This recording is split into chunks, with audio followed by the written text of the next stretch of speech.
আচ্ছা আমি যদি প্রেম করে বিয়ে করি তাহলে আমার ছেলে মেয়ে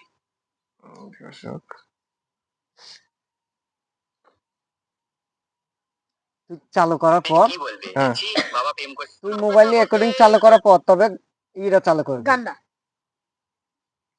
মোবাইলে রেকর্ডিংটা চালু করি তারপর বলবো রেডি, ঠিক আছে? হ্যাঁ রেকর্ডিং আমার চালু করাই আছে, এখন রেডি। আর যদি এই বাবা মায়ের কথা শুনে বিয়ে করি তাহলে আমার ছেলে মেয়ে কি বলবে? ছি বাড়া, বাবা একটা মালও পাঠাতে পারলো না। আচ্ছা আমি যদি প্রেম করে বিয়ে করি তাহলে আমার ছেলে মেয়ে কি বলবে? যে ছি, বাবা প্রেম করে বিয়ে করলো। আর যদি এই বাবা মায়ের কথা শুনে বিয়ে করি তাহলে আমার ছেলে মেয়ে কি বলবে? ছি বাড়া, বাবা একটা মালও পাঠাতে পারলো না। এটা রিঅ্যাকশনটা নিচ্ছে। এই রিঅ্যাকশন রেডি। কোনটা দেখাবে